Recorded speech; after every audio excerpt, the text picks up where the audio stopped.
This is an update on the rusty rotor that I recently got. This is after I media blasted everything.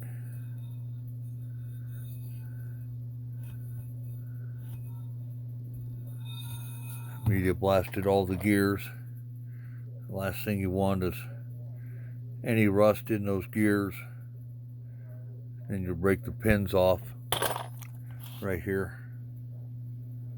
Something gets wedged in between the gears.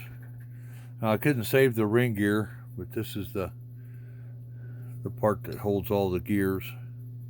It's got a little bit of roughness in it, but it's not too bad.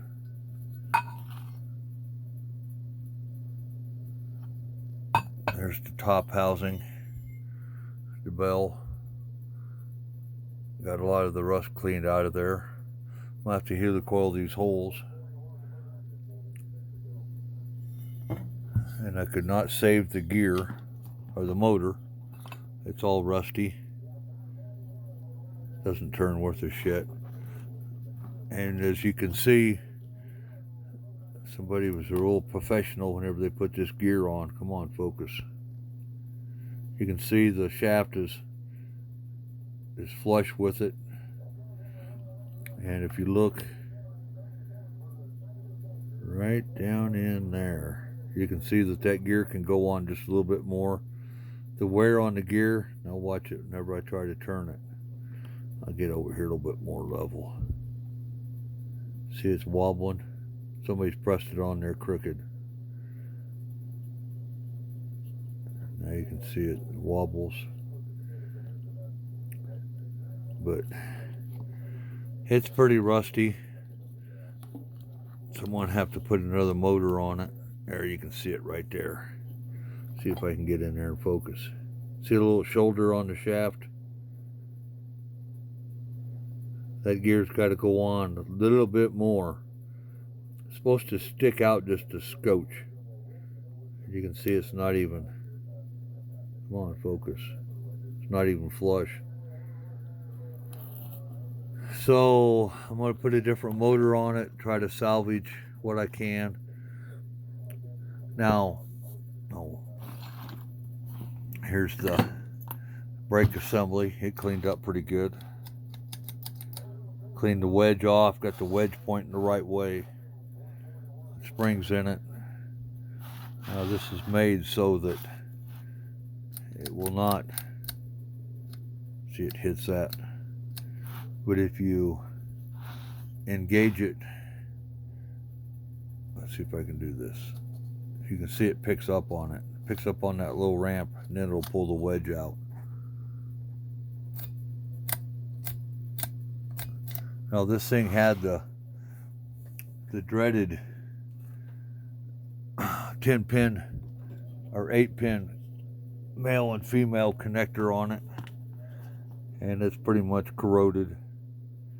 Probably can't even get that pin out of these Cinch Jones connectors. That was their design before they went to the, come on now, focus.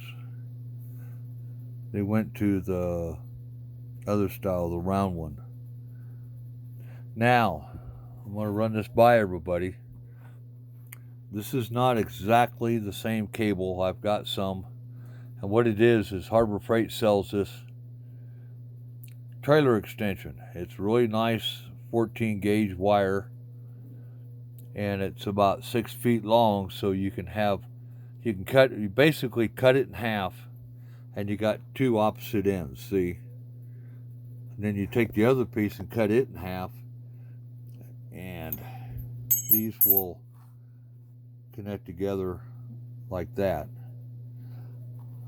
But if you run this up inside the rotor and connect it to everything, you'll have,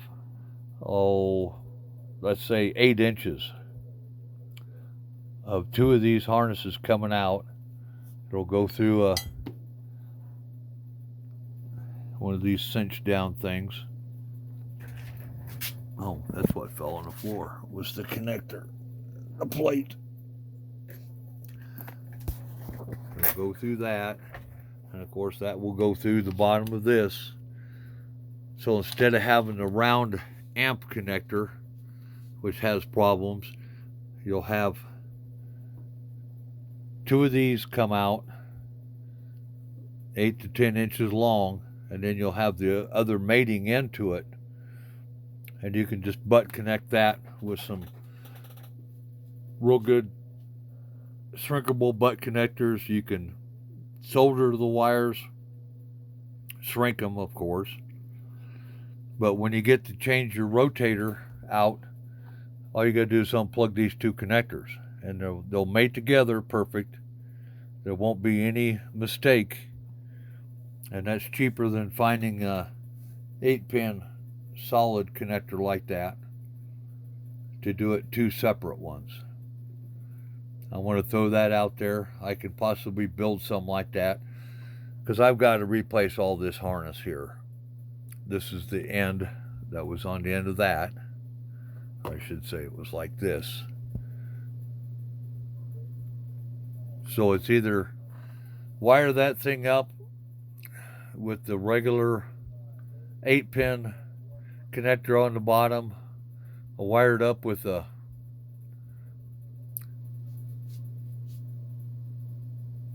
round amp connector, or experiment with this thing. I think I'm going to experiment with that, and it would come with the mating end to it. Just another easy way to do it. What's your guys' thoughts on that? Having two of those connectors come out the bottom of your rotor, and you could just throw that through your hole in your rotor plate, put the other mating end on the end of your harness, rotor harness, and bada boom, bada beam. Anyway, I've got bigger fish to fry right now than to work on this rotator. So I'm going to put this out there, see what everybody thinks.